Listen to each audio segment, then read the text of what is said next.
Mes frères et sœurs, voici VAR Congo Télévision pour notre intérêt quoi. VAR Congo TV, la télévision qui fait la guerre au mensonge. VAR Congo Télévision. VAR Congo TV, ah ouais. la télévision qui fait la guerre au mensonge. Nous sommes VAR Congo Télévision, mesdames et messieurs. Bonjour et bienvenue dans votre émission Découverte, un programme de VAR Congo qui vous permet à ce que Toyeba, ba milieu de ville Nabiso, Toyeba ba commune, Toyeba ba quartier, Toyeba ba ville Nabiso, ba province sur l'ensemble du territoire national de la République démocratique du Congo. Alors, Toyebike, Bozaka vraiment ébélé de vos messages Kolanda Biso pour la découverte Nabiso Mkonalelo, Tokosala Ngobongo, na quartier Sangamamba. Sangamamba Zwami Bongo, na commune Yangaliema située dans la partie ouest. Il y a capitale Kinshasa, na Katiwana, il y a République démocratique du Congo. Et si on a Zaliawa, Babenga Kango, rond-point IPN. Donc, c'est-à-dire, na Simananga, Bomon, Anzela, Mambozawana, ils ont mené vers Cité Verte, rond-point Gaba, et puis et conduire jusqu'à la route nationale numéro 1. Et puis, à ma droite, ils ont conduire vers Selembao. Et puis, devant nous, ils ont conduire vers Kitambo Magasin pour que Bimapé, centre-ville, ya Kinshasa. Alors, la bonne délibino, botika la scotché, botika la connecté pour ne rien rater de la découverte de ces jours au Tokosalango, na quartier Sangamamba. C'est parti pour la suite de notre découverte. Merci. Mes frères et sœurs, voici VAR Congo Télévision pour notre intérêt quoi. VAR Congo TV, la télévision qui fait la guerre au mensonge. VAR Congo Télévision. VAR Congo TV, ah ouais. la télévision qui fait la guerre au mensonge. VAR Congo Télévision, elle est là pour nous informer, pour nous égayer, mais pourquoi pas pour nous détendre. VAR Congo TV, la télévision qui fait la guerre au mensonge. Tozali présentement na arrêt eza ko mamituka na ba moto ya Sangamamba Telemaka et puis biso pe tozomata moto awa et ko mema biso jusque na Sangamamba pour na début ya découverte na biso mkolo na lelo. Bonjour Sangamamba. VAR Congo Télévision, elle est là pour nous informer, pour nous égayer, mais pourquoi pas pour nous détendre. VAR Congo TV, la télévision qui fait la guerre au mensonge. La télé number one. VAR Congo TV, la télévision qui fait la guerre au mensonge.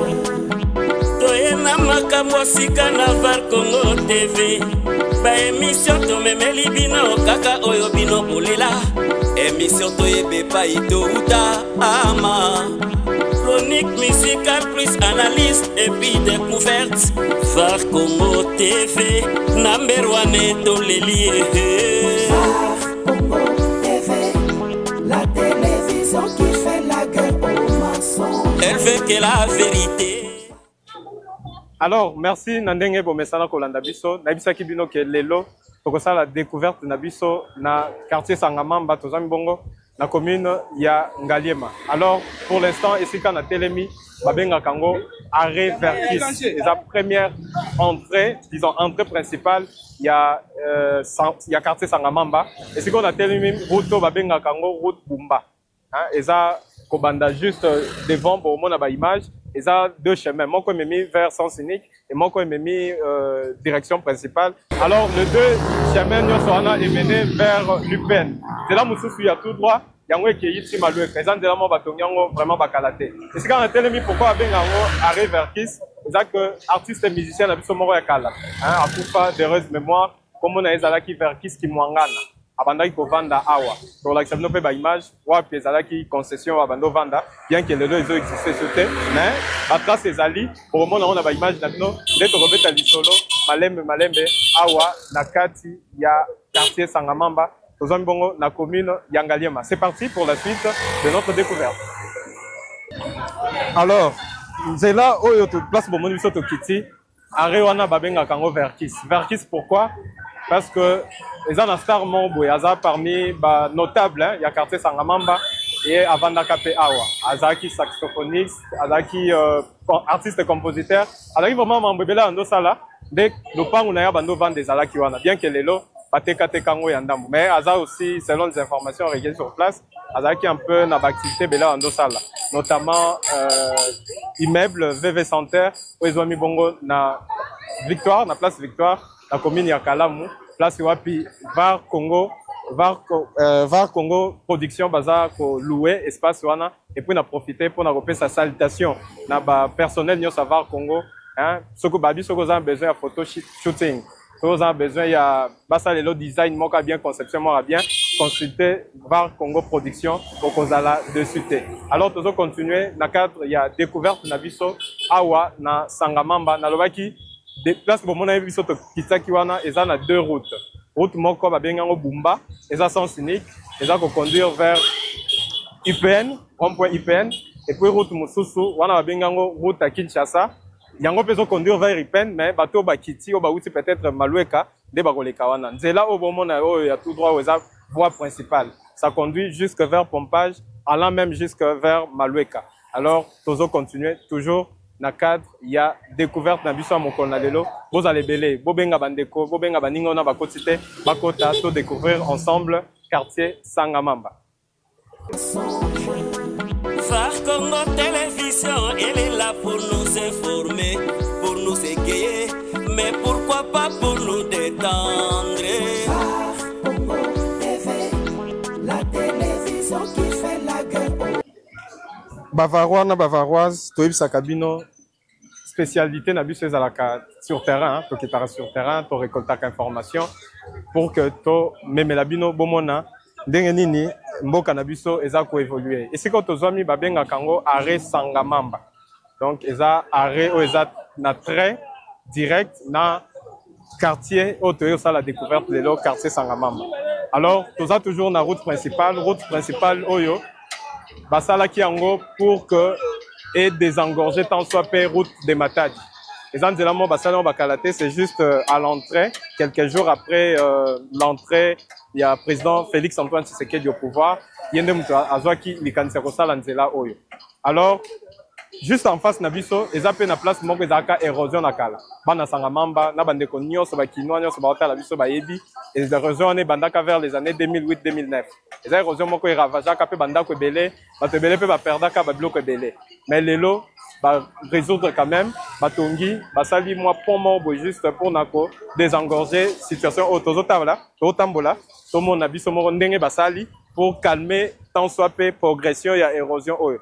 Babi ça là vraiment ba dégâts ebelé mais les lots toloba eza sous érosion té parce que ba konzamboka ba trouver qui solution pour que ba calmer tant soit peu situation au bon moment eza ba marche donc ils ont servi biso ba descente to kita pour que to betali solo vraiment il y a quartier Sangamamba.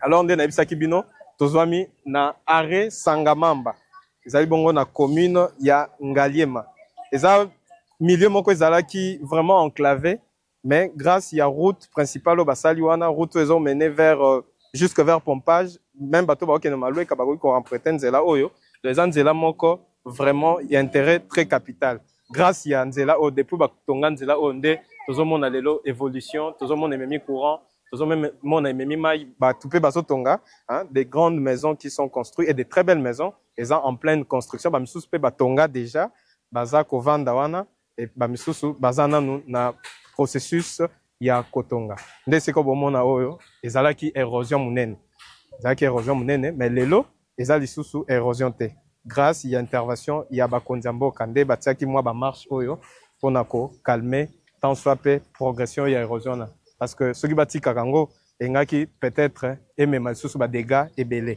érosion selon les informations recueillies sur place Bakalma Kiango vers les années 2019, 18-19, de Bakonzambo Kabayaki, Nalombango, pour résoudre un peu pour problème où il y a déranger population, il y a quartier où il y a besoin.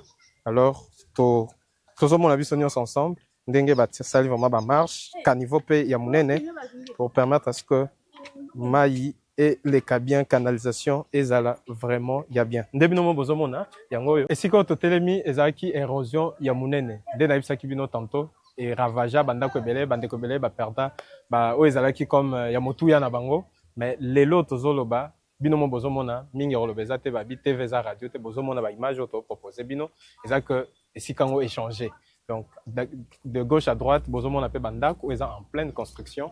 C'est-à-dire que bandeko bayepe kosomba pour que batonga ba revendre pour dire que érosion ndenge ezalaka na kala eza lisusu bongo te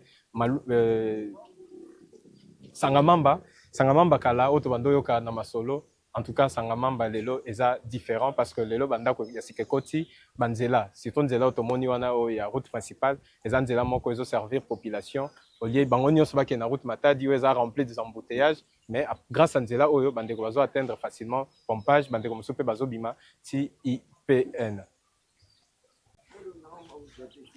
Une petite information détail bapesi biso par rapport ya place tomoni ezalaka érosion na kala oyo tolakisi bino balobi ke nzela oyo eza koservir na route principale kokende jusque vers pompage esalamaki bongo pendant que le chef de l'État, Félix Antoine Tshisekedi, a kotaki na pouvoir.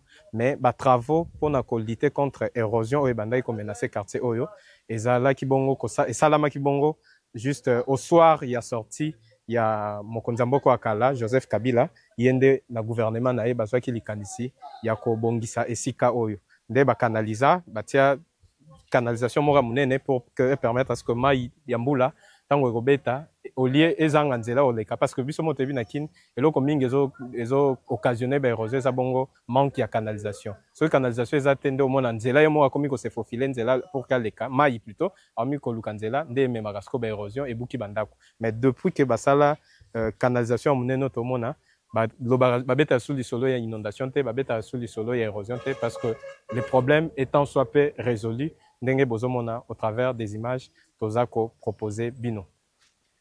Alors bavarois na bavaroise ndebo mesana kolanda biso bomoni totiki bongo route principale to kiti makadam to kiti place éroseuse aki na kala esika tozwami babenga kango avenue notable ande bino bozomona na ba image eza avenue ou eza habité bato bazovanda ba activité zo ko fonctionner comme dans tout autre coin il y a ville province à Kinshasa ndenge bozomona au travers des images. Bonjour, excusez. Bonjour d'abord. Bonjour monsieur. Malem, Malem. Alors, comment on a dit? Jojo. Jojo, tozami wapi? Tozali na quartier Bumba, précisément na Verkis. Alors, tomoni érosion mo bezaki na kala. Ba biso ke lelo existe sustain. Grâce ya ba effort ya gouvernement ya résoudra problème tant soit peu. Satisfaction de cause ou bien impression des années par rapport à la situation qui na kalenyo kolabino les deux à l'issouté. Pour le moment vraiment vraiment très à l'aise parce que le boulot yo ngaki esa biso mabe parce que bato be ngaba perdre ba mapango na bango parce que le boulot outina c'est vraiment matara peine de passer matiti ngé comme même vers qui sikotari wana mais vers à travers ma gouvernement pour nzela oza projet za déjà nzela kala banga basang déjà kala vu que tout mal waka bapesaka mbongo c'est wana kala to baraka comme histoire ndé to yokaka saka mbongo ya prince de asalaka mondambo akanizaka mai kolongwa Verkis ti dans le lot mai etonda rasute te lo mai etonda rasute voilà donc vraiment ça va et l'autre tika non ça le boulot ngambu kuna yon to en gouvernement boulot ngambu kuna parce que zo mata déjà zo mata vers wapi zo mata vers Verkis tout ça deux régions owana na muso eza boy ozo bima obi prince wana ba osela biso so uta delvo wana eso kita ba osela pont wana ibimiti promobati quelque part wana sous le boulot ezali donc aussi un gouvernement ya biso to aussi un peu makasi ya nani na biso ya nani bourgmestre na biso ya ngalie mawa bameka ko rejoindre ba problème en mike za na ba quartier. Alors à part problème anzela et roseto petit difficulté ni bozara na so ça na quartier na bino. Bon, ils aura courant na mai. Courant na mai ezate. Courant na mai yaka nango mais ba par hasard. Mai ya régie des eaux. Mai ya régie des eaux voilà. La facture peut bofuta na régulièrement yaka na facture to futaka mais ba mai yango yaka donc ndenge bango balingilaka so oyeba tinda batini so mpe balingi te donc okofuta facture bemai au monde obeti 2 semaines 3 semaines mai ezobima te. Alors liloba no asuka otala caméra bandeko voilà. nyonso baolanda yo bakonzi na bandeko bakóma nano na quartier na bino te elo nini okoyebisa bango? Bon nakosenga bango ka service baya basunga biso la basituation toza nango toza na difficulté ya mai parce que nzela toza déjà bien toza na difficulté ka ya mai na courant oyo nakosenga na gouvernement yango wana. Merci. Kombo so nani? Jojo. Merci Dr Jojo. Bonne journée. Merci à vous. Voilà, merci. Alors binomo boyoki to so nandeko Jojo azaki même des passages to zuye interview moko à la hâte quoi ce qui tokolo babongo de alpesi makanisi na ye alobi ke érosion ezaki situation ma bandaki vraiment ko déranger bango mais dès aujourd'hui depuis basalango ba c'est tracasaka lisute concernant ceux qui mbule beti ba ibate ceux qui ma ekende wapi ou bien inondation pour que ebuka ba ndaku na bango tozo continuer toujours na cadre il y a découverte na biso awa toza libongo na avenue notable avenue notable de ezabongo nzela otokoti mais bokozwa pe occasion ya komona différentes avenues différentes voies principales po tolakisa bino bomona bino moko sanga mamba est ce que eza kaka oyo toyoka na kala nde ezalaka enclavé parmi baquartier oyo ezwami bona commune ya Ngaliema commune ya Ngaliema eza baquartier ebele oyo lelo eza un peu développé mais pourquoi quartier sanga mamba ezalaki bongo est ce que ils ont toujours enclavé ou bien et comment désenclavé. Nous sommes au travers de cette émission de séjour. Comme kaka awa na avenue notable, alors tokuta un peu na bandeko, bazo accompagner biso avec bango pe tobeta moi li solo, il y a quartier na bango, to ba difficulté ni ba rencontraka. C'est vrai que érosion liboso ndeto l'accepte non na image, ils ont existé les sous lelo parce que ba apporter qui solution mais en dehors de cela il y a encore d'autres problèmes de toko beta li solo na bandeko bokolandango vraiment en intégralité au cours de cette émission. Bonjour ndeko. Bonjour. Kombo nani so toko yeba? Toko tambola na biso hein? Yaba Joël. Ndeko Yaba Joël. Awa tozwami wa précisément. Awa tozali na Ngaliema na quartier Bumba. Précisément tozali na quartier tozali na Verkis na route nzola na kaka pembeni na Prince Ezaka likolo a. Alors toye kota la bino tokuti bino na ba difficulté belé. Okoko ko énumérer d'abord ba problème nini bo rencontrera awa na quartier na bino. Ah vraiment soki mbule beti na bisayo. Soki mbule beti donc so mbule betaka da so likolo yindi limteme baby. Mai lokola na bi ke to mona érosion to komi place érosion au mona érosion nezo menacer biso toza na kati ya île bo et érosion ezali. Na ebite ba kipepe biso koto. Toza place okende. Érosion e bandi quand? Eko banda érosion oyo. Te érosion na ese ba ne belé te érosion oyo na ebite vraiment. Érosion oyo. Érosion oyo na robosa vraiment za ba ne ata ba 3 années te. Oyo za ya eumeli za su liboso na ngonde za boza érosion mibale za okabwa. Siko ba risque ni érosion ezo présenter est-ce que bambulo eko beta prochainement eko buka pe banda ou bien banda ko za na soki omoni déjà tant ba rosa caméra omona ke ndenge déjà ba palais des zolongwa déjà bambula oka ya bandelo ta ndenge déjà ba palais zolongwa toujours risqué donc ata moto qui ta sous koto te bato ya pembeni a Prince Eza awa ata moto qui ta sous a te donc so za moto na mutu kana fotika na makada fotika ngo kuna mais toza après des Prince kana Prince a donc fotika ngo kuna libulu oyo kende za pembeni na Prince a voilà tozo intervention peine faire kiss voilà elo ni ko bakisa na ko bakisa kenzela oyo eza nzela moko boyeso basali yango ekofacilité biso donc makasi elo ozo bomba nzelo eza ba érosion to wana ba érosion makasi nzela oyo nzela oyo bandi de faire kiss et de hypen ti pompage donc nzela oyo eza nzela mo mulai metala to sa ka sécurité obatela mabele mais to ko kate est-ce que na kala bami to kapé bande oleka awa oyo eza nzela ba kar bande oleka ba grand car bande oleka nzelo so talitera so basai ke matima izelo donc so balanda ta nzela schéma ke to zubwe to mati delvo donc nzela oyo eza na ba avantage belé voilà bakonzi bino mo boyoki balobi nzela o bisika to telemi bomona o ezalaki voie moko bando ko servir ba mitu ke bando leka tozo un bon avenir notable même ba grand car e bando ko leka mais na minto ba image o bino bomona to se poser la question est-ce que na état to kuti nzela ba mitu ke leka so ke yo leka totala intégralité ya émission oyo to découvrir ensemble ba problème nini bande ko ba rencontrer entre autres l'érosion o eza ko menacer quartier oyo à tout à l'heure.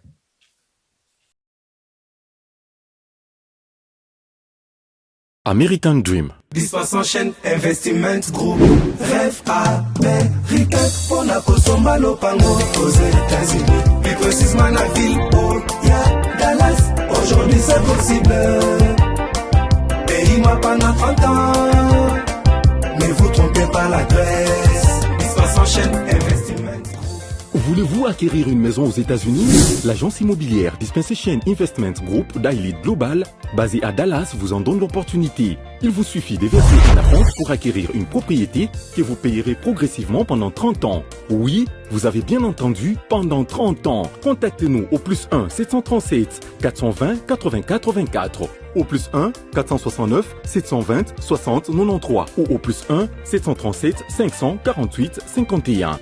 Dispensation Investment Group, investissez dans votre avenir avec l'immobilier aux États-Unis dès aujourd'hui. Oh ma papa, ton maman Lopango. Rêve américain. Venez nous contacter. Rêve américain. Tapez sur Google. Dispensation Investment Group. Na moke na komi baye. Lopango elenge. Ozala baye elengi pou. Héritage à ban. Rêve américain. Kosomba Lopango aux États-Unis. Plus précisément la ville où il y a Dallas. Aujourd'hui c'est possible. Pays m'a pendant 30 ans. Ne vous trompez pas l'adresse. Dispensant chaîne Investment. Lotaka Music Band International. Toujours poursuivre toujours découverte na biso les autres amis na quartier Sangamamba na commune ya Ngaliema. Alors devant biso ndebino mo bozo mona bozo constater et longo moko na biso eza na érosion moko ya munene et salami aw. Ba bien eza vraiment érosion mo réseau daté na ba ne belete. Donc c'est-à-dire que ceux qui ba konzi batali loko que réaction est un peu rapide et ko sauver pe ba ménage eza wa bandaku et puis bandeko belé ba kozala sauver. To beta lisolo na ndeko yepa ko expliquer biso ndenge nini awa makambo e salami situation e bandi depuis quand. Bonjour Ndeko. Bonjour, papa Nangai, journaliste. Monsieur journaliste, vraiment bonjour. Alors, comment peut-ce que combo? Comment Nangai, Blacky Kadengi. Ouais, on a vendu vraiment awa, la poli awa. Donc, ma foi pour na quartier Oyo. Quartier n'a bien sélectionné. Babongi c'est déjà érosion qu'on a ni nessus. Babongi c'est le côté. Et là, comment Babongi c'était donc, na kolo baboué. Depuis année au biso de côté na ba quartier oyo tant to yaka quartier yaka kitoko izaka circulation izaka na mo pe bien ti mais na siko na moment ya lelo mabulu o évolué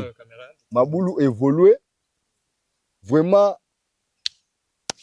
mandat oyo mutu o uta ko lega wana ti ya koma kinde na suka nde to mona ki Amérique ko toucher ko tinzolana mais a toucher ki mo ko tinzolana boko mola pe terrasse o président Kabila tikela ka biso moi terrasse wana bayaka ka basala ma terrasse mo ya loyenge ya donc ya sukara eloko basala ka ya ngwana po ya mbangu kwa monaki mande ko situation oyo ko betel biso d'abord lisolo e bandi ndenge nini et puis ba dégâts nini sali déjà kasi ba cause tu ya ngwana te donc baye ba toucher ko tinzolana ole ba canaliser ba mai alors ba jusqu'au mitu ya ba mai yango nyonso ba pesi siko nyonso koto donc e pesi siko passe tala siko de guerre ma boule ozo mona oyo pas même kaka na mbula ya ne oyo nde efonga misu makasi boye donc ezaki nzela c'est là bandi banda ipen ti pompage ndenge moko na kutuzola mituki banda koleka bato pe bazovanda awa lelo bato baza susu te awa nyonso ozomona oyo awa papa oyo azuki kozala awa ebele bandako ezalaki bato bakei oyo nyonso ozomona eza bandako na bandako oyo eza donc place anga wana eza ozomona wana nsima na wana eza avenue notable oyo eza ekangami na route nzolana donc tosenga na président Fati boye président zala na gouvernement ya malamu tambola na bato ya malamu tosengi na mama premier ministre Souminwa Daniel Bumba vraiment ndeko Eliezer tozobeta sete na ndeko Eliezer oza mwana mabele toyebi yo kobosa na biso te tala ndenge tozokufa Eliezer molobeli ya Ngaliema toza na yo posa réaction esalama ya malunga donc oyo eza ane ya suka quartier ezokufa ezokende ntina ekopanza ipeni oyo bozomona ipeni nyonso ekopanzana. Merci beaucoup. Voilà, alors bakonzi nyonso baza kolanda biso ba député ba notable ya commune ya Ngaliema lelo tant tozotala image ya Ngaliema lelo est-ce que ezosala biso esengo bien esala biso mabe so esala biso mabe alors tobondeli bino s'il vous plaît to trouver solution parce que moi autokoti jusque vers la fin de l'année eza moi moko plus vieux donc boule betaka trop soki tokoki ko trouver solution le plus vite possible et ko épargner bandeko na ba danger belete bandeko ba perdre ba mapangu balobi ah oui c'est quand totemi ezaki nzela donc il y a 10 ans passés, Batubando, les canaux Makolo, on les connaît normalement, on les connaît moto, on les connaît moto, mais les lots, c'est pratiquement impossible. Alors, tu lancer appel, on va continuer sur le Landabiso, ceux qui vont trouver solution par rapport à la situation au Tokuti, Awa, na commune Ngaliema, na quartier Sanga. Ndeko, est-ce que tu as mis wapi? Awa, tu as toujours Ngaliema. En tout cas, tu as mis Ngaliema. Toujours Ngaliema, Awa. L'avenir. Awa, ils ont l'avenir Boyokan. Justement, la quartier Bumbakaka. Kasi boulot to komona kuna nde to longo siko tozo keta siko deuxième libulu susu oyo ezo pesa passe toujours ezo kende ko panza avenir na route nzolana oyo eke boma route nzolana bomona libulu wana bino moko bomona ya ko loba route ezate. Mais depuis makambo bandi situation bandi autorité moko te aye ko visiter ata inspecter ne serait-ce que nzela ata moko te même pas bourgmestre. Rien. Ah, non, beaucoup mais c'est biso na biso kutu beaucoup mais c'est to tireli ko yeba été. Oui bien été. Oui bien été. Mais maison communale oui bien place ezali. Bon, voilà makambo tellement que makambo beaucoup mais c'est au chef de quartier on a une tebi bango te de to alta oui ba to do ko nati. Quartier zo kufa so to zaki na beaucoup mais to chef à quartier go kufa boyete. Donc ba chef biso bango nati oui ba to ba chef a venu. Chef ya expliquer makambo. Ba yeba quartier ningo omona oza nzela mituka ezokita bachinois basali nzela awa mituka bando kita kasi bachinois ti basala terrasse ya monene wana bagene na bango bande koleka awa bagene na bango ezoleka awa ntango kaka basilisika kosilisa terrasse bakangi bisaka bakenda ti lelo mabulu ezongi lisusu kobukana donc difficulté esuki koleka kuna ndenge tozaki fale kuti batika biso ndenge wana mais babakisi su difficulté tozokende na bino tozomona libulu ya monene oyo ezopanza lisusu route nzolana ya ko ba des chef à venir au chef na biso tozaka chef coutumier chef makasi. Ah bonjour. Kombo nani? Kombo ngai chef coutumier makasi. Yoza chef ya chef de riz. Alors tokuti bino na situation moko biso nyos tozomona okoki ko yebisa biso d'abord na moi synthèse et bandi quand situation au tokuti en chef. En tout cas pas si na biso ya quartier et bandi kala toza abandonné na bakonzi na biso faut tozala clair quartier ndenge bozomona tozosala awa tozosola no na kati ya libulu donc libulu oyo ntango bachino baye kotonga terrasse ndenge balekisaki banje na bango na nsima na bango ntango bakei libulu esalami donc juste après kosilisa nzelo ntango kaka basisi terrasse mbala moko libulu na nsima te balekisaki banje ya makasi awa libulu ebandi soki toke kuna lisusu na direction kuna komona libulu moko kutu ya monene okutu eza eloko te alors bakonzi batiki biso même soki na terrasse kuna na se ebandi kokatana terrasse kaka batongaki soki bokiti na se kuna bokomona ke ebandi kokatana alors toza na esengo te ya bakonzi na biso parce que bango batiaki bango wana mpo na biso mais bango bakomi na bango kipi mabumbu na bango faut tozala clair parce que musala oza musala na bango ngana kokobima awa te na banokunda nzela na banosala nzela parce que bakobimisanga baarticle awa article boye epekisi kosimba pa una nzela te kobwaka mabanga na nzela te kotonga te alors ezali musala na bango esengeli basala yango tozofuta pako bawenzo bozomona eza wana tous les jours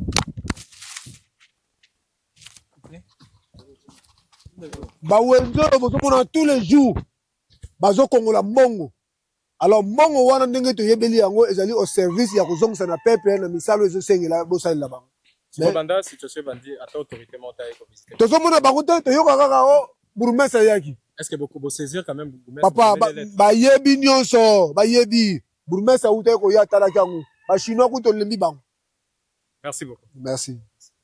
Alors tozo continuer total abiso moko na ba bete biso ba bike ezali kundo so moko na bino travers des images total tout le monde a exactement dengue situation où ça présenter c'est vrai que toi qui m'a solo neto le bara toujours TV za radio te et puis biso na var Congo télévision to mesana ko la kisabino non seulement koloba mais kolakisa bino pe makambo tozolobela pour que bino bomona ke eza biso te bapropos bato bazotenir ezoengage kaka baauteur nango. Phare Congo Télévision, elle est là pour nous informer, pour nous égayer, mais pourquoi pas pour nous détendre.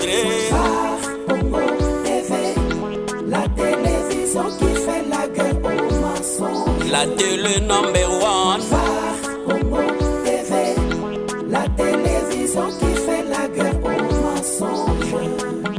Toyena makambo sika na Phare Congo TV.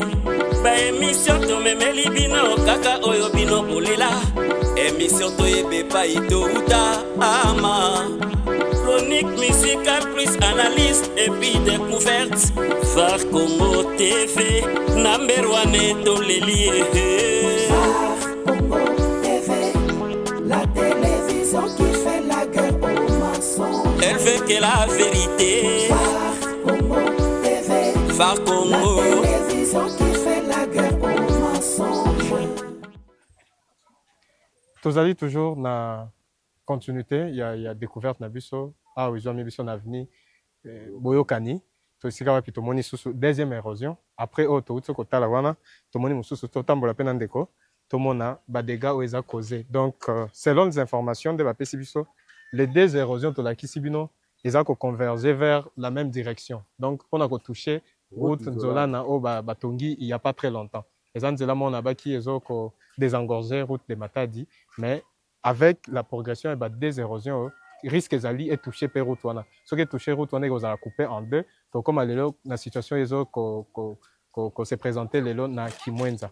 De to talent de kota la caméra pour expliquer biso tomoni ba proto même il y a ba courant à prépayer et après presque kola là. Alors to ebite d'ici 2 ou 3 pluie na bambolo zo landana situation nini tokoki kokuta awa na siko. Bon, bino moko TV za radio te yango yo bakonzi ba mona. Totambo na bino ko banda mabulo oyo ezo oyo bandi kuna koto ya Ipen po toucher route nzolana. Oyo sikoyo tozo mona libulu oyo zo mona oyo. Yango eza sikoyo eza na soko bimina Don Bosco wa benga Don Bosco ya Sangamamba. Yango nde érosion ebima eke kabula so route nzolana. Oyo kende ti malueka pompage. Donc libulu oyo yango kala na bambula oyo bambula oyo to ka bambula oyo ka yebandika oyo yango monitala ba poto ya préparer yango koyi ata bato ba jasine to mona ka bango te o ba jamoko boto banini moko boy donc mboka moko boy mal organisé donc ba konzi basuka kaka na ba bureau bakena banda kuna bango aba ko makati basuka notable moko na quartier ko taza jamais ata mutu moko te donc bango bakenda so alongo na ndako na ke bureau azongi ndako. Donc on a moni ravager banda côté ou bien banda ko pekenda banda ko se kei déjà banda ko ke belé donc o eza nzela ozo mona oyo eza topusana ozo mona oyo tangu ba chinois ba yaki ko sala nzela ko sala terrasse o tukute ko mona kuna terrasse wana ba mabanga kitisi na mai donc ba jeune na bango yango banda ko leka awa ozo mona oyo eza nzela munene nzela oyo yango ebimi o route nzola na yango likolo awa so to bimika na libulu a route nzola na yango likolo awa à 0 mètre déjà. Donc tikali à 0 mètre to tikana 3 mbula to donc mbula o si là route nzola na kuneke kabwana. Voilà, ba konzibino mo boyoki risque ezali route e kabwana au cas où 2 ou 3 pluies beti ce qui te trouver solution te. Tozo kita to mona biso moko nde to bisa no TV za radio te.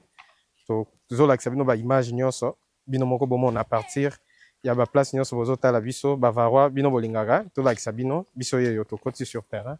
Voilà, érosion eza vraiment monene to moni pe de passage batwazo leka bien que situation eza vraiment bien te même bana classe eza nzela na bango baleka awa pour que bakoma na ba école na bango respective esika wapi batangaka.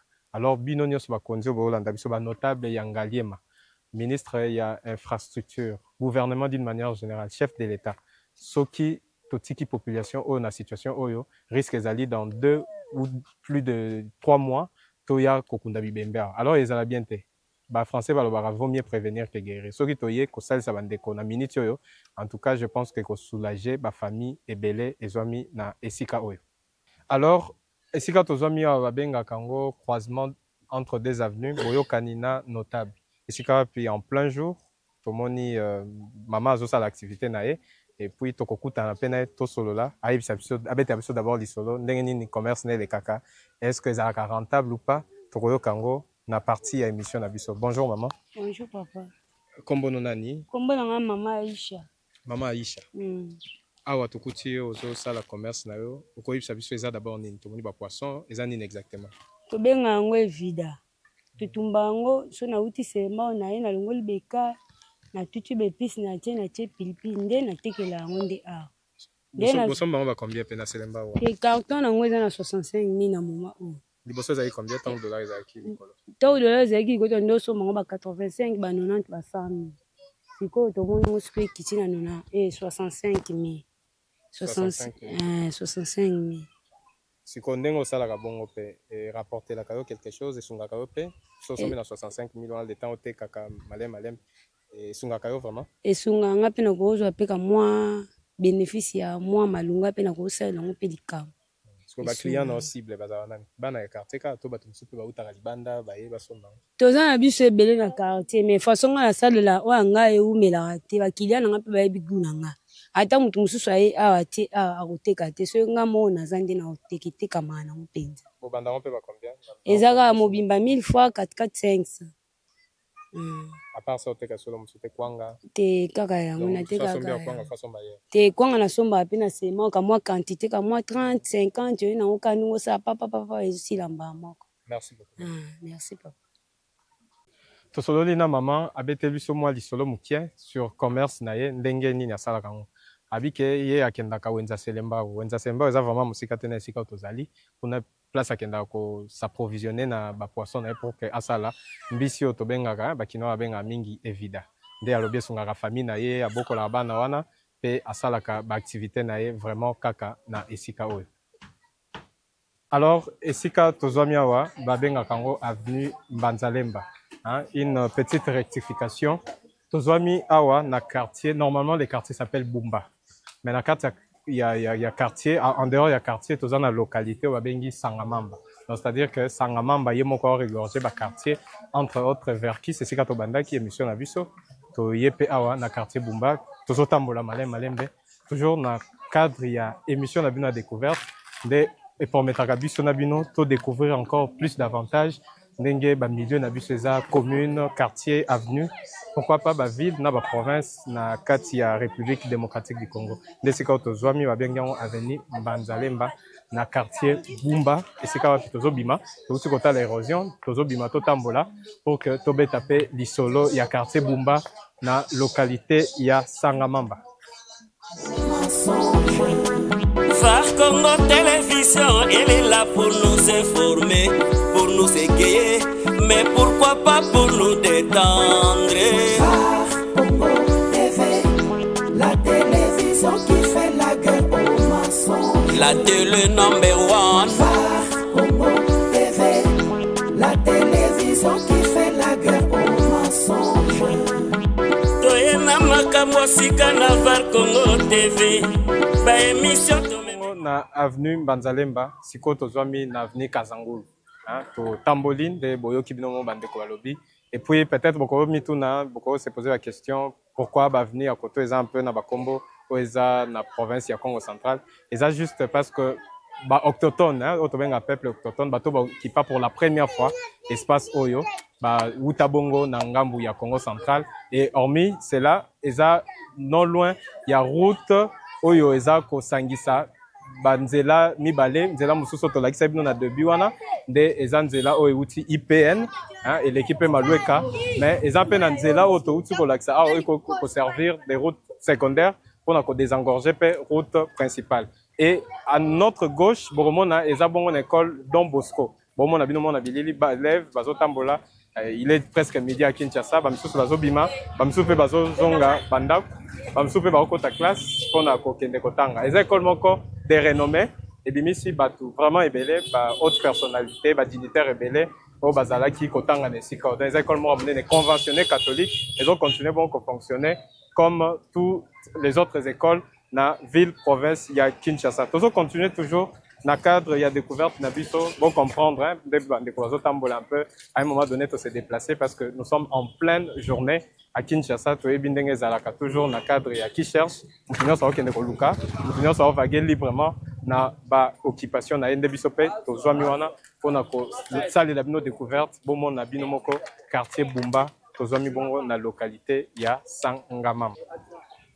Toujours continuer toujours na avenue Kazangulu, hein, to l'axi bino école concession et école Don Bosco, vous bon parmi les grandes écoles na côté Oyo. Mais juste à droite, tous amis bongo na église, il y a une paroisse catholique de Zali Ao. Ils appellent église Moramnene, où ils permettent à Kabandeko ya côté Oyo Baya Kosambela. Des arabes toujours, vous voyez bien Congo, RDC, ils appellent pays moko laïque, bah église des Abélé, bah confession religieuse des Abélé. Des tous amis bongo derrière biso eza église catholique où ils servent à Kabandeko ya côté pour Baya. Culte na bango ndenge zalaka toujours. Tozo tambola, to faire découvrir bino quartier Bumba dans son ensemble et prendre quelques points positifs, points négatifs. Qu'est-ce qui ne marche pas? Nyonso wana tokobe tango au cours de cette émission. Debino mo bomo na bana bazo bima, bana classe ba misus ba bimi, misus bazo kota. Pour l'instant, tozo mi na avenue Révolution, tozo mi bongo na quartier Bumba. Na commune ya Ngaliema, na bisa Ngaliema est situé na sud-ouest ya ville province ya Kinshasa. Ah on a venu yo disons constate sali ya liboso eza que bazan vraiment na sérieux problème côté mai. Donc bazan vraiment desservité ndenge vraiment sengelaki par rapport ya eau potable ndeto mona na ba commune mususu na ba quartier mususu. La plupart ya bandeko awa basala mingi mai ya forage. Mai ya forage ndemto esunga bango ba misala ba bilamba puis kolamba. Ou carrément basé là peut-être ceux qui m'ont les bêtes pour que bazo mai et sunga bona misala to repousse na pe pemben to yeba to kuta na peut-être na bandeko to mona pe pourquoi pas ceux qui possibilité aux alato sur la pena bango ba yipsa biso pourquoi bango basala mai forage régie de zate ou bien zalaka boye bango tout au long il y a partie il y a émission na biso alors restez scotché restez connectés pour ne rien rater des informations. Ici, dans le quartier Bumba, tout dans la localité à Sangamamba. Phare Congo Télévision, elle est là pour nous informer, pour nous égayer, mais pourquoi pas pour nous détendre. Phare Congo TV, la télévision qui fait la guerre au... Tobima Kibongo, avenue Révolution, présentement, tout dans l'avenue Mouteba. Avenue Mouteba, ils ont mis bon dans le quartier Haute Visité Lelo. Na localité ya Sangamamba.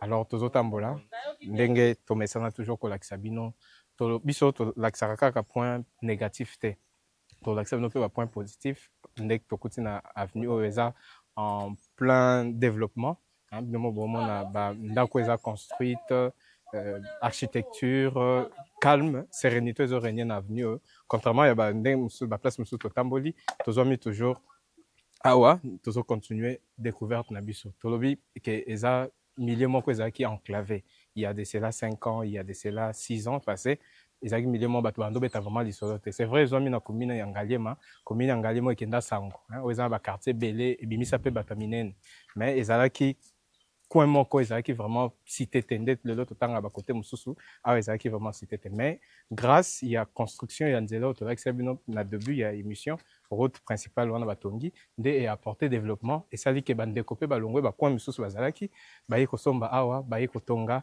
misusu pe ye moko abi vendre tatie ba locataire azozo mbon on est à la fin du mois et il y a un demi développement le courant il faut dans la plupart des avenues au Totamboli bazana courant tout comme il y a régie des eaux même il y a prépayé bazapé na mai c'est vrai que il y a déficit côté mususu baso celle na ba mai à forage mais en réalité la vie tourne comme dans tout autre coin de la ville de Kinshasa de minombo bozomo na ba image banda ku ya bien pesali ba école hein tous les cas où on appelle ba église donc c'est à dire qu'il y a toutes les activités de ça dans la société nyonso de na sarabino le développement d'un pays, le développement d'une nation et les caractères seulement dans l'infrastructure.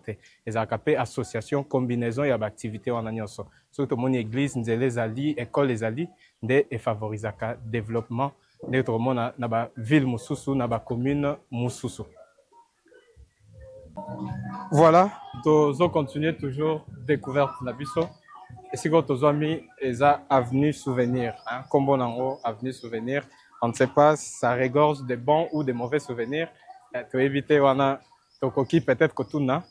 bandeko bazali awa mais tozolakisa bino moins avenue ndenge ezali composition nango. C'est vrai que c'est parmi les grandes avenues na quartier Bumba awa na localité ya Sangamamba nde tozotambola eza avenue moko eza en plein essor d'activité ezali nde bomona bandeko bazoteka toujours na cadre qui cherche nde ezalaka toujours na Kinshasa soki oluki te eza un peu moins passe pour aussi venir na babesoin na nde bandeko bazo exercer excusez bacommerce na bango baactivité na bango ndenge ezalaka toujours na coin nyonso ya Kinshasa omona motu aza na avenue na ye azovanda ne wana devant sa parcelle atie moi eloko moko peut-être kotielaka ye quelque chose pour que asubvenir non seulement na babesoin na ye mais aussi na babesoin ya famille na ye ndenge ezalaka toujours na Kinshasa awa tozwami bongo na avenue souvenir tozo continuer toujours na cadre ya émission na bino bolingaka mingi ya découverte nde nayebisaka bino tozape te totikala wana tobenga mpe bandeko mosusu na bakoti te découvrir ensemble na biso tolakisa bino Kinshasa dans sa globalité tolakisa bino bacommune baquartier baavenue na biso pour que toyeba makasi milieu de vie na biso nde ezalaka en lieu place ya koyeba kaka bamboka bapaya nde ezalaka nao nakende Tour Eiffel nakende boye c'est mieux tobanda nanu koyeba biso moko nanu mpa na biso nde ekofacilite biso toyeba na bapays étrangers bamboka ya bapaya nde tolobaka toujours. Var Congo Télévision, elle est là pour nous informer, pour nous égayer, mais pourquoi pas pour nous détendre. Var Congo TV, la télévision qui fait la guerre aux mensonges. La télé number one. Var Congo TV, la télévision qui fait la guerre aux mensonges. Toyena makambo sika na Var Congo TV. Ba émission tomemeli bino kaka oyo bino bolela. Émission toyebe pa ito uta ama. Chronique musicale plus analyse et puis découverte. Var Congo. Alors, Bavarois, Bavaroise, topesaka bino toujours merci nde bozalaka scotché, connecté mpona kolandela émission na bino ya découverte to bolingaka mingi. Lelo ememaki biso na quartier Bumba, tozwami bongo na localité ya Sangamamba, na commune ya Ngaliema. Alors, pour la petite histoire, na bandeko nyonso baolanda biso, commune ya Ngaliema etiraki bongo source nango kombo wana Ngaliema na chef moko avandaka pour la toute première fois na commune wana ndenge kombo na ezalaki wana et puis chef wana bareliaki kombo na contrée oyo ya Ngaliema wana avant même comme commune à part entière wana ezalaki bongo vers les années 1957 avec la présence pendant que ezalaki nanu na Kinshasa présence il y a Henri Morton Staley oyo participaki pe na découpage territorial na kati ya mboka na biso. Donc disons avant ces années-là cette commune n'existait pas encore mais juste après 1957 nde bayaki ko reconnaître en comme commune à part entière nde bandaki pe bongo développement nango nde tomonaki ba quartier et bandaki bongo ko se naître pona et former commune ezalaka bongo na ba quartier na kati eza non seulement ba quartier ba localité comme c'est le cas na Ngaliema non seulement ba localité eza pe na ba avenue ndenge ezalaka toujours. Alors pour la superficie ya commune ya Ngaliema eza estimé bongo na 6882,135 habitants. Donc eza ba statistique bongo ezalaka livré na hôtel de ville ou à Salakango un peu après chaque année pour que alandela comment est-ce que la ville évolue nde basalaka ba actualisation ya ba statistique wana pour que bayeba ndenge nini évolution ya mboka eza kokende ndenge parmi toujours ba question esalaka ke mboka ese développer mboka ekoma oyo ekomi lelo ezalaka pe bongo langue na ba habitants ya koto basolaka mingi na Lingala toza na Kinshasa.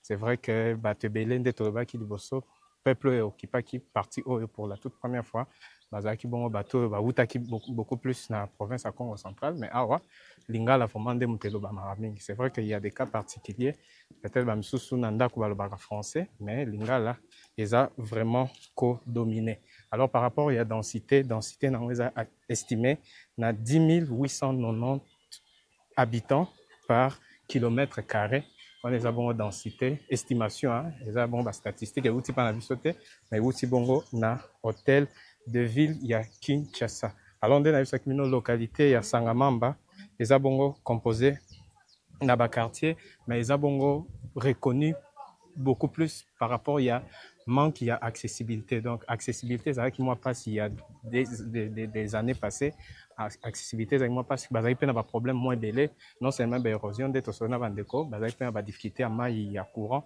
mais les autres, des équipes qui sont sur le terrain, il y a quand même l'évolution, parce que tout le monde dit salami, va stopper, va réussir à stopper l'érosion, première érosion, c'est vrai qu'il y a encore d'autres érosions, mais à travers de cette émission, tu as dit que pour que réagir pour que la population côté a la paix soulagée. Kinshasa ezaka gombete, Kinshasa ezaka limité, Kinshasa ezapé Sangamamba, Kinshasa ezapé quartier Bumba. Alors toujours poursuivre découverte nabiso, on a Sarabino Boza toujours scotché, connecté pour ne rien rater de tout ce que nous vous offrons comme découverte. Alors, Tobata Makimbula, binomoro bomoni ba image, de bozomona plutôt. Mbula ebeti vraiment makasi na Kinshasa awa, l'après-midi oyo. Donc c'est Tobata en attendant et si là. Detoba toujours après la pluie vient les bons temps et Toromona, ce qui vraiment après la pluie c'est les bons temps awa na Sangamamba na quartier Bumba. Detorotala Torotambola, mukie toko mapena wenze ya Wenze na bango ya référence, tomona ndenge nini constat rosala après la pluie. Omona ba msusu pe babimi, ndenge moko na biso to batamaki, mbula ekomi presque na suka, de bandeko bele babimi, msusu bana classe bazozonga bandaku na bango. Et ba msusu pe bazo regagner ba différents maisons d'habitation na bango, de biso pe tozo continuer toujours na cadre ya conserver bino ndeto barato lembakate hein, conserver bino za devoir na biso. Tomi pesa yangwana même pendant la pluie ou encore après la pluie to katite to lobi faut to servir bino a to zami eza direction eux ont mené vers deux avenues, avenue Souvenir mais aussi avenue Révolution bipa yuapi boza komona tozali. Donc eza deux avenues so OK bokiti avenue Souvenir de l'autre côté sur Mathieu eza Révolution, ce que progresser moukié quelques mètres c'est la route principale. Et puis, biso toza bongo ko emprunter l'autre route, oza comme biso vers les marchés de référence de ces coins de la capitale. Nous sommes là dans la commune d'Engaliema. Voilà, tout le monde y peut juste après la pluie. École Ebele ba libéré bana, comme c'est le cas, il y a école où ils ont mis la révolution. Donc, babimi c'est déjà bana pour que ba regagner banda kuna bango parce que nous sommes déjà l'après-midi, passé de quelques minutes, les moyens qu'on retenir ban ezate pour ba regagner ba différents milliers na bango ba misusu pe ba utaka na ba point mususu ba zo transport pour nous permettre bango ba zonga makasi. Ah tozoni bongo devant les collèges Cap Shakespeare. Donc eza bongo école oezwami na avenue oyo eza une école qui organise beaucoup d'options sur le bas. Ils appellent une école primaire, maternelle, des options comme pédagogie, scientifique, tout ça. Les ali bongo pour composer école oyo tozali koleka nde bomoni bana badimi. Biso pe tozo continuer toujours na cadre ya émission na bino bolingaka mingi ya découverte à l'Elo MMA Kibiso na localité ya Sangamamba na quartier Bumba tozomi bongo na commune Yangaliema na biso ne kenda sango le senga ki to kita biso mo sur terrain toyeba est-ce que commune Yangaliema na quartier Bumba localité Sangamamba eza ko refléter vraiment image ya commune Yangaliema ndenge toyoka ngo kenda sango bino moko bomoni je crois au travers de cette émission Totamboli, tolakisi ba différents milieux, tolakisi ba différentes avenues. Tobeti le solo, to solo lina bandeko tokuti sur place. Bino mobo yoki, bino mobo tranché. Est-ce que Sangamamba kala na Sangamamba lelo eloko nini échanger développement et wap. Awa pe tozami devant une autre école, c'est le collège Père Alphonse Punda. À l'entendre déjà, tozo kayasa école privée, une école privée agréée de Eservaka. Bandeko ya koto yo ba tangisa bana bango pour des raisons de toujours que l'avenir se prépare dès maintenant. Donc baparents ya kote oyo bapréférant na bango koya kotangisa bana na baekole oyo eza non loin ya ndako pour ne pas que bana batraversaka soit basala batrajet moko ya milai. Dans une même avenue tomoni déjà 2 écoles oyo ezokorassurer biso que l'avenir réellement ça se prépare parce que dans chaque société il faudrait qu'il y ait des écoles, il faudrait qu'il y ait des hôpitaux, il faudrait qu'il y ait infrastructure wana nyonso nde eapportaka développement. Tozo continuer toujours toza na avenir évolution wana toza ko se diriger vers le marché et puis tokoyeba comment toko lakisa bino suite ya émission na biso. Toyebisaki bino ke tokokoma tina wenze référence babenga wenze ya Verkis. Alors effectivement tokomi sur place malgré que Mboule Beti, malgré que Mboule Zo continue comme menacé, mais l'équipe n'a pas tika d'ici matin, tokomi awa sur place na wenze ya Verkis. C'est pas si watu tokotambo la paix, tout le monde a paix ndenge nini baza organiser na wenze na bango, ba article nini baté très souvent et tokomo nango au travers cette partie de l'émission des stations bino totambo la et longo tokota ensemble wenze ya Verkis. C'est vrai que les conditions ne sont pas vraiment bonne vu la pluie, mais quand même Kotambola, malgré les difficultés et accessibilité. Voilà. Ah wenze na bango yango nde esungaka bango ba s'approvisionner en vivres. Il y a vraiment les articles à manger, à boire, à se vêtir, ba makala, ba bloc belé vraiment les articles oyo esungaka ba ménage na biso nde ezali vraiment côté kama awa wenze ya Verkis soki ekenda sango ya ngoi.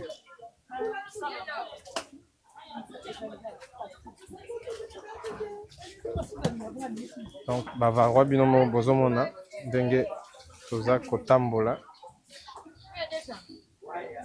bien que les difficultés, quoique les difficultés de la pluie, à Kinshasa après Mboula, c'est très compliqué à accéder à lié Moussousou, malgré les petites difficultés. Mais Wenze na bango kenda sango yango Wenze ya Verkis, c'est juste à quelques mètres na place soit pesaki résidence il y a des konabiso azaki reconnu comme artiste, compositeur, musicien alors nous ça m'embelé à Benjamin à combat Verkis de résumement parce que tika biso déjà donc Wenzo est juste à quelques mètres n'a pas eu à pesaki résidence nae yango bozomo na ba image toza en plein marché na Wenze na bango ya Verkis yango yo en image nde bino mo bozomo na eka bino TV za ka radio te yango yo image ya Wenze na bango. Mbote mama. Mbote papa. Awa tozomi wapi? Toza na kikusa awa. Alors tomoni bozoteka ba ndunda okoyebisa biso d'abord bozoka ngo wapi? Oyo Verkis biloko tosombaka ngo na sekuna. O mudibudibu, o ndunda, o ngai. Tozosomba ngo ba mama balonaka sikoyo na mikala. Yango sikoyo tosombaka mukala ndunda ya 100 000. Koboyo teka awa. Biso tozoteka 1000 francs. Bino bosomba nga na Kinshasa, euta libanda te. Euta libanda te kaka na kati ya mboka oyo. Mais ba mama misusu basalaka wenze babike bino pe bolekisa trop bozoteka cher. C'est vrai que dollar ekiti, on dit bino pe bokita mwa muke, mais boza un peu likolo. Et pourtant bandunda ezouta. Basalaka mukala nde bango bato bazobebisisa biso tozosomba. Bango batie mukala 200 000.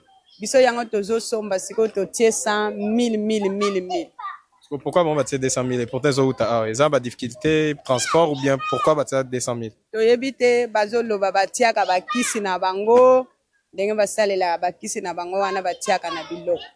Merci. Alors et loro nino koloba na bande konyoso ba Holanda yo na bakonzi na population. Kitisa biloko nyonso biso pasi eza papa pasi tozonioka matala ndenge to baby bilongi mabe.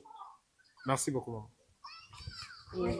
Toyebisaka bino biso tozalaka toujours proche na bino mpona kolakisa bino ba différentes découvertes ndenge tomesana kolakisa bino biso toza wana VAR Congo Télévision avec notre programme il y a découverte pe pametaka biso na bino toyeba makasi sur nos différents milieux de vie. Alors mpona mokona lelo tozalaki bongo na localité ya Sangamamba na quartier Bumba bisika pe tamboli to solo na population to yoki ba difficulté na bango biso to za ba solution proposée te biso to memaka juste ba doléance na bango vers les autorités compétentes pour trouver des solutions. Alors depuis Bobande Kolanda biso à toutes les personnes qui ne cessent de nous suivre to pesi bino ba merci ebele. Hein, to l'embarraté comme remercier bino parce que bino bopona biso biso to pona bino to tambola toujours elongo. Alors on est lobi objectif na 2026 to banda 20K. Donc kotisan de konyoso na naza abonné te na va yebisaye partir à VAR Télévision à découvrir Kinshasa, à découvrir République démocratique du Congo. Un grand merci à l'ensemble de l'équipe technique, Nabo Sanité derrière la caméra, sur Bomona, mise au point Kitoko, cadrage y a bien, et Zala Kibongo assuré, na tonton Plamedi, Yendem Talandela Kibiso Malembe, azui image nyoso boza komona. Merci na les boss, G.I. Bessadi et Longomona Molonga Ninae, Maman Mireille, Ndena Lobara toujours, aux côtés d'un homme bon se cache une bonne femme. Merci Nabino Nyoso Bobande Kolanda Biso.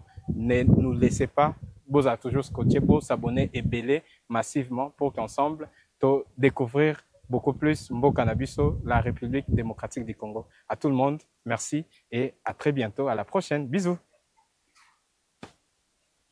Société cadre plus théâtre PDG GI Bessadi Longoniana Oyo Sali Manchester Man Isonyo Sotondimi Peto Beteli O Maboko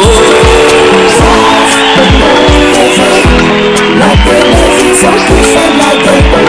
La télé qui fait la guerre au mensonge. VAR Congo TV Qui fait la guerre au mensonge. VAR Congo Télévision, la seule télévision qui fait la guerre au mensonge. Ah ouais.